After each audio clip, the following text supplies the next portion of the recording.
This is not bad. Zack, how long has this movie been creeping around in that brain of yours? There's a microphone. You get a microphone. Fantastic. But a You get a mistake. microphone. I can't believe you gave me a microphone.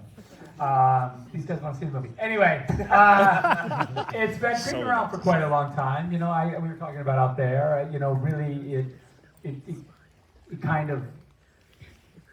I was 11 years old and I was watching a movie called Star Wars. I don't know if you guys have heard of it. I might check it out. And I remember, you know, Luke Skywalker dropping down into the trench there on the Death Star, and you know his photon torpedoes are ready, and the exhaust port was ray shielded, so that's why they had to use the photon torpedoes. I don't know if you know that. Anyway, so yeah, so that really got me.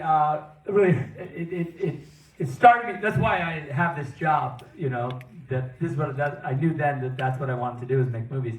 And then, you know, all through the sort of late 70s, kind of 77 to 87, that window is really the sort of birthplace of a lot of this imagery, whether it's Blade Runner or whether it's,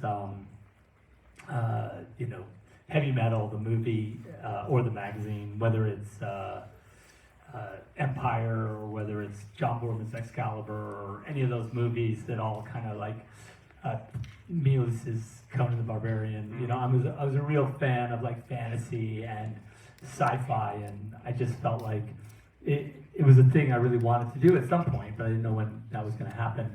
And you know, the idea was really tenacious. It stuck around. It was always there whenever I had a down moment. You know, when I was thinking about you know, to get away from any idea I was working on, I would just kind of do this, a little bit of this. And, you know, when we finished Army of the Dead, and our friends, partners at Netflix were like, hey, what are we going to do next? And I said, well, I have this space thing. I don't know if that's the thing. And they were like, that sounds cool. And, you know, then we got to work on it. And it really, I mean, the thing that's amazing about the process for me is that, you know, when you start at this sort of mythological level and you really start to just, whether it's the origin myths of the mother world, whether it's the, you know, the backstory of Daggis, whether it's, you know, all of these incredible characters and where they come from, because in movie 2 you'll learn that there's a lot, you sort of learn where all these heroes, what happened to them, to kind of break them.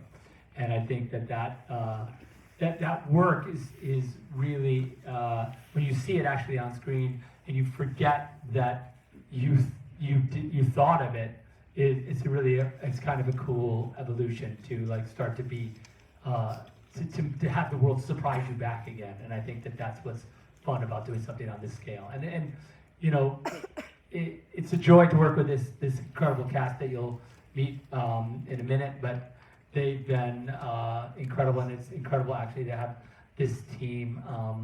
Wes has been an amazing partner of mine forever, and you know, I couldn't do anything without Debbie. It's just, it's really, yeah, I wouldn't want to do it. So it's just fun to have these guys, and yeah, so that's enough ranting. Absolutely.